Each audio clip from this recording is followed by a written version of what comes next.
All right, so we're diving into positive thinking today. Okay. And we've got this classic book by Norman Vincent Peale, The Power of Positive Thinking. Yeah. And, it's from 1952, so Wow. it's interesting to see how relevant these ideas still are, right? Hmm. Peale believed that using faith and positive thinking could really help people live happier, more successful lives. Absolutely. I mean, who doesn't want a little positivity boost? Yeah, I think we could all use that, Exactly. especially these days. Yeah, for sure. And some of these chapter titles really caught my eye. Oh, yeah. Like what? Well, there's one called How to Break the Worry Habit. That's a good one. Right. And then there's Inflow of New Thoughts Can Remake You.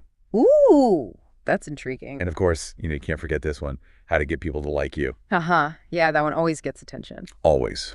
Right. So I'm really curious to see what Peale has to offer. Me too. It's fascinating how he combines these kind of practical techniques with a deep belief in spiritual principles. Yeah, and he doesn't just preach positivity. He gives you real actionable advice. Oh, absolutely. He's all about putting these ideas into action. Exactly, and he uses some great stories to illustrate his points. I love that about his writing. He's such a good storyteller. Yeah, like the one about the businessman who was struggling with an inferiority complex. Oh, yeah. What was Peele's advice for him? Well, he didn't just say, think happy thoughts. He told him to visualize himself succeeding, Okay. to replace those negative thoughts with positive affirmations. Right. But he also encouraged him to work on understanding himself better. That's interesting. So it's not just about surface level positivity. Right, it's about getting to the root of the problem. And digging deeper. Exactly, and you know what? Peale said it actually worked. Really? The businessman started feeling more confident, more capable. Wow, that's amazing. It really shows how powerful our thoughts can be. It's like he was saying that you have the power to change your mindset. Exactly. It's like replacing a faulty circuit in your brain. I love that analogy. Right. By consciously choosing those positive thoughts and visualizing success, you can actually rewire your thinking. It's pretty incredible. And Peale didn't stop there. Um, He offered 10 rules for overcoming feelings of inadequacy. 10 rules. Wow. I know, right? Yeah. One that really stood out to me was, if God be for us, who can be against us? Yeah, that's a powerful one. It's about tapping into a source of strength. And support beyond ourselves. Right. Almost like having an invisible cheerleader on your side. I like Someone who believes in you, even when you doubt yourself. Yeah, that's a great image. So speaking of sources of support, that brings us to another important theme. The power of prayer. Ah, yes, prayer. Peale was a minister, so Right. it's not surprising that he believed in prayer. Of course. But he saw it as more than just a religious practice. Interesting. How so? He saw it as a practical tool for everyday life, even for business. Wow, even for business. Yeah, he even used it in his counseling sessions. He tells a story about a man who called him up, in complete despair. Oh, gosh. And they actually prayed together over the phone. On the phone. Yeah.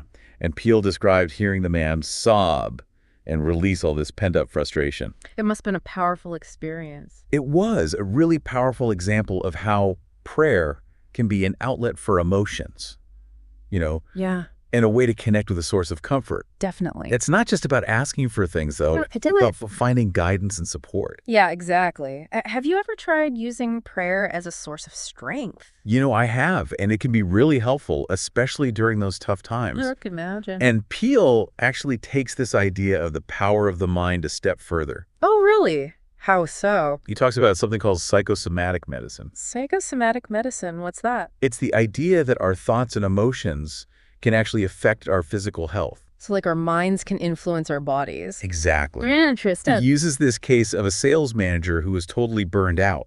This guy was tired all the time. He wasn't coming up with any new ideas. He was failing at his job. Oh, that's rough. I know. And he tried to relax. He tried taking time off, but nothing worked. Sounds like he was really struggling. He was. And what's interesting is that Peale didn't just tell him to take a vacation.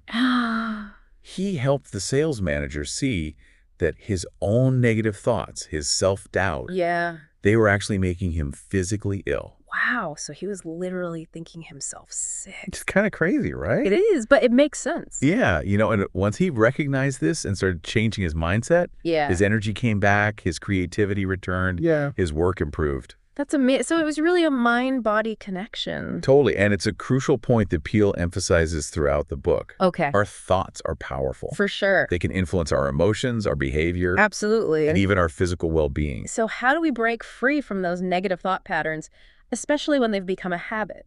Well, that's a great question, and Peale has some ideas about that too. Okay, I'm all ears.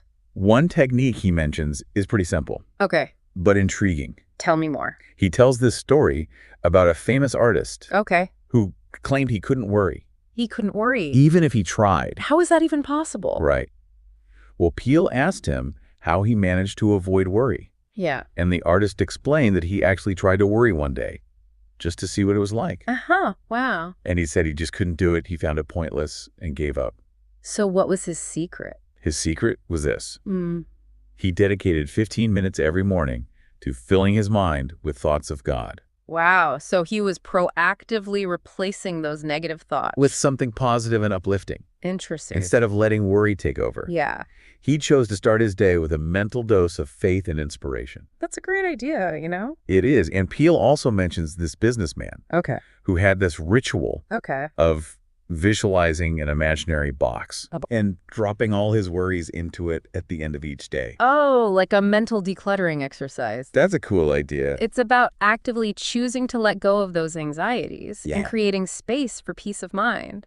I like that. So these techniques might seem simple, Yeah, but that's part of Peale's appeal. right. He offers these practical, actionable steps. That anyone can try. Yeah, exactly. Yeah. He emphasizes that positive thinking isn't just about wishful thinking. It's about taking concrete actions to cultivate a more positive mindset. Absolutely. He's all about putting in the work.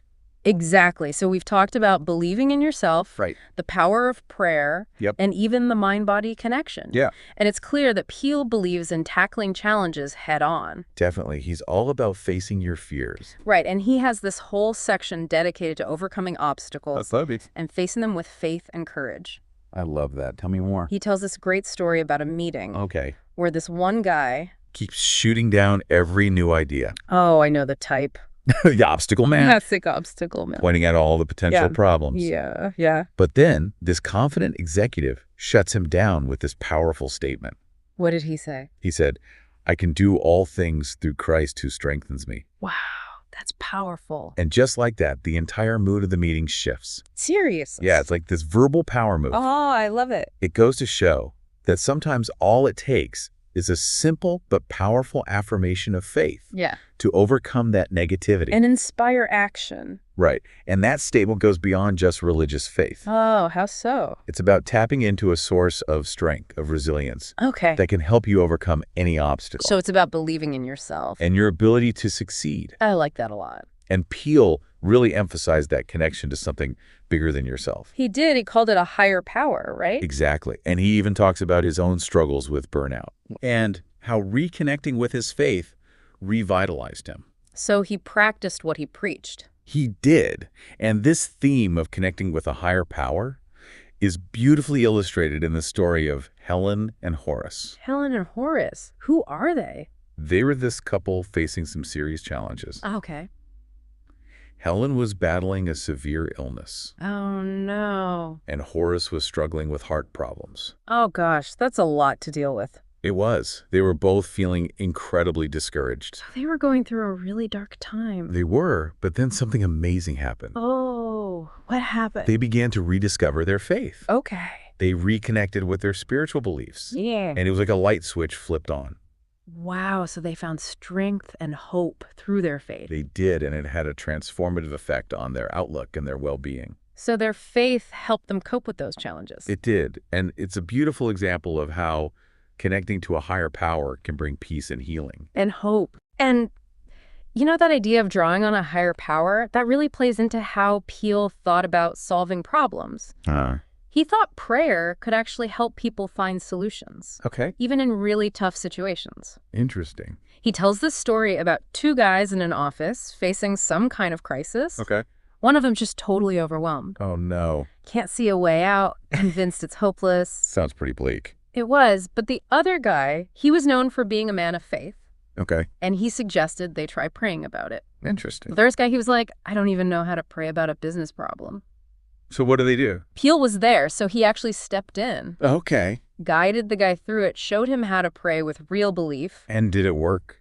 Well, the situation was still tough, Yeah. but things did eventually work out. Wow. And it totally changed the guy's perspective. So he became a believer. Oh yeah, firm believer in the power of prayer to solve any problem. It's like a reminder that prayer isn't just about saying words. It's about really engaging with your faith. Absolutely. Seeking that guidance, those solutions, believing that a higher power can work through you. That's exactly what Peale is getting at. And he even suggests that prayer can be used for physical health and relaxation, too. Really? Yeah, he gives this example of a physiotherapist working with a patient who's super tense. Okay. And the physiotherapist actually encourages the patient to pray for inner peace during the massage. Wow, during the massage. Yeah, and the patient was amazed by how much more relaxed he felt afterward. It's interesting how Peale blends the spiritual and the practical. He does, doesn't he? It's like he's saying, taking care of your spiritual well-being is just as important as taking care of your physical health. Absolutely, and he always brings in those real-world examples. Yeah, he loves those stories. Like the one about Jack Smith. Jack Smith. Yeah, he ran a really popular health club. Okay. And he firmly believed in the therapeutic power of prayer. So he incorporated it into his work. He did. It just goes to show that faith can have a place in all sorts of settings. Even in places you wouldn't expect. And it's really interesting how Peale explores all these different ways people connect with their faith. Yeah, like he even talks about this prayer expert named Frank Laubach. Laubach, okay. And Laubach believed that prayer could actually generate power. Generate power. Like actual energy. He practiced these flash prayers. Flash prayers. Where he'd send out these quick bursts of prayer for people he encountered. Okay. And he'd visualize those prayers as positive energy. It kind of sounds like something out of a comic book. I know, right?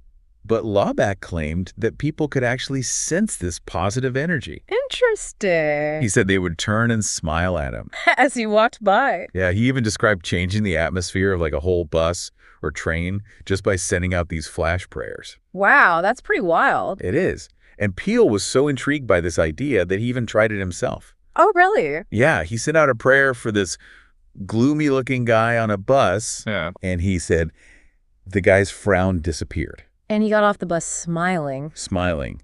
It might seem unconventional. Yeah, it does. But it just shows Peale's willingness to explore all these different approaches. To prayer. Right, and the power of positive intention. It's about being open to new possibilities. Exactly. And Peale doesn't just focus on these grand gestures, you know. Right. He also talks about the importance of those simple, everyday practices. To cultivate a positive mindset. Exactly, like starting your day with affirmations. Affirmations. Speaking positively about your job, your health, your future. So setting the tone for a good day. Right. It's like that saying, what you focus on expands. Oh, yeah. I've heard that one. You know, if you start your day dwelling on problems, you're going to find more problems. Probably, yeah. But if you start with that positive outlook, you're more likely to attract positive experiences. Exactly.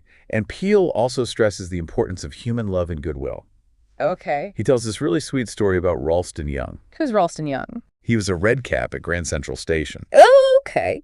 And Peale calls Young's true job living the spirit of Christ.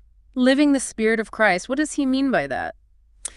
Young didn't just carry luggage. Oh, okay. He was always looking for opportunities to encourage people to show kindness. Oh, I think Put offer a kind word, a compliment, anything to brighten their day. That's lovely. Yeah, and Peale describes how he even brought a smile to the face of a woman in a wheelchair who was clearly having a tough day just by complimenting her hat and dress. That's so sweet. It is. And Peale believed that these little acts of kindness, they create this ripple effect. A ripple effect. Spreading positivity, making the world a more joyful place. So he's not just talking about personal happiness. He's talking about making a positive difference in the world. Exactly. And he even brings these ideas into the business world. Oh, interesting. He challenges this idea that faith has no place in business. Yeah, you often hear that. Right. And he tells this story about this really successful businessman who was a leader in his community. And he was openly devout. Openly devout. Yeah. This guy believed that God was present even in his office. Wow. So he saw no conflict between his faith and his business. None at all. And Peale even jokes that people who scoff at faith in business should bring their Bibles to work. Uh-huh. Not literally under their arms, but in their hearts and minds. That's a good one. He believed that approaching business with a spirit of goodwill and faith That was essential for success. So he saw faith as an asset, not a liability. Exactly. And he pointed to all these successful businessmen who were discovering the power of prayer as a business tool. Like who? Well, he mentions Grove Patterson. Grove Patterson. She was a newspaper editor. Okay. And he attributed his amazing energy to his habit of praying before sleep. Interesting. He believed it allowed his subconscious mind to absorb those positive messages. So he was programming his mind for success while he slept. It's a pretty cool idea, right? Yeah. It's another example of how Peale encouraged people to find their own ways to connect with their faith. Exactly. And he even highlights how his own church helped people find peace and happiness through faith. Oh, yeah. He describes this gathering where people were laughing, sharing stories of transformation. Sounds joyful. It was. He talks about this inner light that they radiated. It definitely challenges that stereotype of religious people being super serious all the time. It does. And Peale believed that faith should be a source of joy. Of vitality. Exactly. And he wasn't afraid to tackle those tough topics either. What do you mean? Well, he acknowledged that tension and stress were huge problems, especially in America. Yeah, that makes sense. He even mentions a letter from the Royal Bank of Canada. The Royal Bank of Canada? Yeah, they dedicated an entire newsletter to the problem of tension. Wow, seriously. They were urging people to slow down, find inner peace. It's interesting that even a bank was recognizing the toll that stress was taking on people. Right. They understood that being constantly rushed, overscheduled. It was preventing people from living fulfilling lives. Exactly. So what was Peale's solution to all this tension? He advocated for what he called an easy-does-it attitude. Easy does it. Slowing down, simplifying your life. There. Avoiding that unnecessary pressure. He even uses this baseball analogy. A baseball analogy. He was friends with Branch Rickey. Branch Rickey, the baseball executive. Yeah, and Rickey believed that even the most talented player wouldn't succeed if they were prone to overpressing. Overpressing. Trying too hard. Okay. He said that relaxed, effortless power was the key to peak performance. That's a great analogy. It is, right? It applies to so many areas of life. Totally. Sometimes trying too hard can actually backfire. Definitely. Creates tension, prevents us from reaching our potential. And Peale also talks about those personal problems. Okay. How they can drain our energy. Hold us back. Exactly. He tells a story about the sales manager who was struggling both professionally and personally. Oh, no. What was going on? He was losing his creativity, feeling exhausted, and nothing seemed to help. Sounds like he was hitting a wall. He was, and Peale gave him some really direct advice. What did he say? He told the guy, you need to face the fact that you are the problem. Wow, that's tough. It was, but it was also a breakthrough moment. How so? The man realized that he needed to change. Okay. Peale encouraged him to seek divine help in transforming himself. To embrace the truth. And allow it to set him free. And what happened? The man had a spiritual awakening.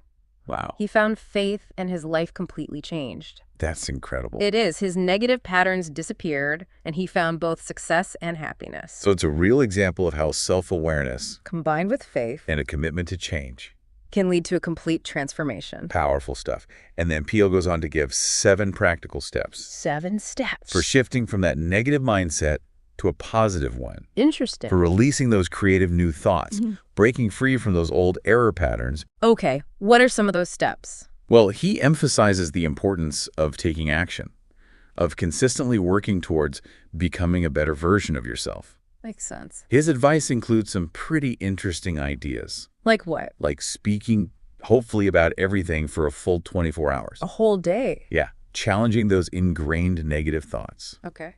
Actively feeding your mind with positive input, just like you would nourish your body with healthy food. So it's a holistic approach to personal growth. It is, addressing both the mental and the spiritual. I like that. And he even suggests taking a break from being realistic. Taking a break from reality. Not exactly. He says that being realistic often just means being pessimistic. Ah, okay. And he challenges us to cultivate a more positive outlook. So instead of focusing on what we think is realistic, we should focus on what's possible. In what we want to create. Right. And then he shares this story about a young boy who was struggling with feelings of defeat and discouragement. Oh, poor kid. His mom was a high achiever. And he was constantly comparing himself to her. Oh, I see. And feeling inadequate. Yeah, that's tough. And Peale, being the pragmatist that he is, gave the boy some specific advice. What did he tell him? He told him to stop comparing himself to his mother. Okay. and to focus on his own unique abilities. To strive for his personal best. Exactly. Yeah. We can't measure our success by comparing ourselves to others. Absolutely. Everyone's journey is different. Right. And Peale encouraged the boy to embrace this "I don't believe in defeat" philosophy. I love that. He even suggested a pretty unique approach to studying. Oh, really? What's that? He told the boy to pray before answering questions in class. Pray before answering questions. Yeah, believing that God would help him access the right answers. Interesting. He also suggested praying before exams. Okay. Affirming that God was guiding him towards success. So again, integrating faith into everyday challenges. Exactly. And the results were pretty amazing. What happened? The boy's grades went from failing to a solid 90. Wow, that's a huge improvement. Yeah. It is, and it just shows the power of belief and the impact of shifting from a negative to a positive mindset. Mm-hmm. It really is remarkable, you know. And Peale had this knack for finding these simple but powerful techniques. He did. He was a master of that. He tells another story about this salesman who just couldn't seem to catch a break. Oh. He was always changing jobs, Job hopping. hoping the next one would be better, But it never was. never finding that lasting success, you know? I think a lot of people can relate to that feeling. Yeah, always searching for that right opportunity. The right path. Exactly. And then this salesman's life takes a dramatic turn. What happened? He meets another salesman who introduces him to this 3-sentence prayer. A 3-sentence prayer. And it's surprisingly simple. Okay. I believe I am always divinely guided. I believe I will always take the right turn. I believe God will always make a way where there is no way. Wow. That's powerful. It is. And the results were pretty amazing. Yeah. This salesman's sales went through the roof. He went from struggling to close deals to achieving like an 85% success rate. In his first week using this prayer. In his first week. He even shared it with other salesmen who were struggling, and they saw incredible improvements too. It's amazing what a simple shift in belief can do. Right. It's not just about positive thinking. It's about believing in something bigger than yourself. Aligning yourself with a higher purpose. Exactly. And then Peale tackles this problem that I think we all struggle with from time to time, worry. Oh yeah, worry is a big one. He tells this story about a woman who was completely consumed by anxiety. What was she worried about? Everything. It seemed like her husband was unemployed. Her mother-in-law was constantly complaining. She just felt overwhelmed. Sounds like she had a lot on her plate. She did. And Peale's advice was for her to write down all her worries, Okay. read them over, and then pray for guidance and release. So acknowledge them and then let them go. Exactly. Trust that a higher power was working behind the scenes to resolve these issues. It's that combination of action and surrender. Right. And you won't believe what happened. How? Within a week, her husband found a good job and promised to stop drinking. Wow. And her mother-in-law stopped complaining. No way. It's like a miracle. It really is. And it's a powerful reminder that sometimes the best thing we can do is just let go and trust. Trust that things will work out. Exactly. And Peale, he loves sharing anecdotes about his friends and their unique approaches to life. He did. He had some great stories. Like he tells this funny one about Howard Chandler Christie, this famous artist. Okay. And Christie claimed that he never worried. Never worried. How is that even possible? Right. So Peale asked him how he managed to avoid worry. Yeah. What was his secret? And Christie explained that he actually tried to worry one day. He tried to worry. Just to see what it was like. That's funny. And he said he couldn't do it. He found it pointless and gave up. So what was his real secret then? His real secret was this. He spent 15 minutes every morning filling his mind with thoughts of God. He believed that when your mind is full of God, there's no room for worry. It's a good reminder to start the day with something positive. And uplifting sets the tone for the whole day. Exactly. And Peale doesn't stop at those feel-good stories. Right. He gets into the nitty-gritty of overcoming worry, too. Oh, absolutely. He gives practical advice. Like what? Well, he describes this businessman who was constantly second-guessing himself, rehashing past decisions. Ugh, yeah, I know the feeling. And it was causing him a lot of stress. Of course. So Peale helped him create this ritual of dropping his worries into an imaginary box at the end of each day. Oh, I like that. It's a great visualization. It is. It's about creating that separation between those anxieties and the peace of the evening. Letting go and allowing yourself to rest and recharge. Exactly. And Peale goes on to emphasize the importance of believing in your ability to overcome obstacles. Obstacles. Yeah, that's a big theme for him. He shares another anecdote about a business meeting. where this one guy, the obstacle man, is focused on all the potential problems with a new project. Oh, we all know that guy. Right? And then another executive, full of confidence, shuts him down.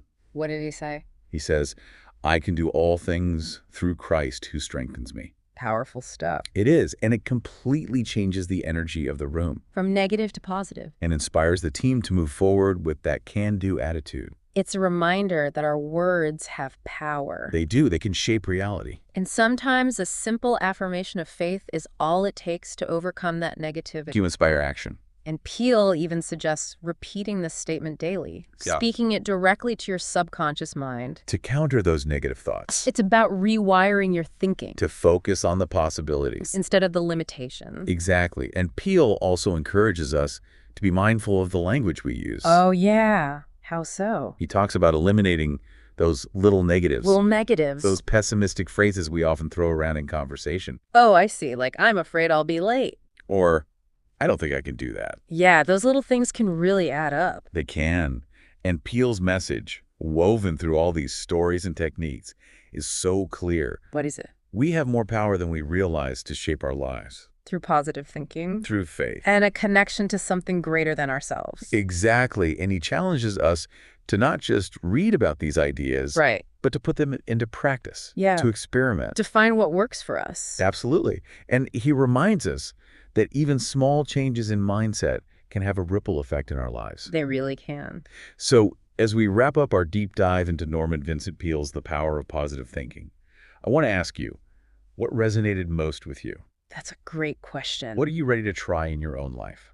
Because remember, even a small step towards a more positive mindset can make a big difference. It really can. And if you could ask Norman Vincent Peale one question about harnessing the power of positive thinking, what would it be? Did you get any of that?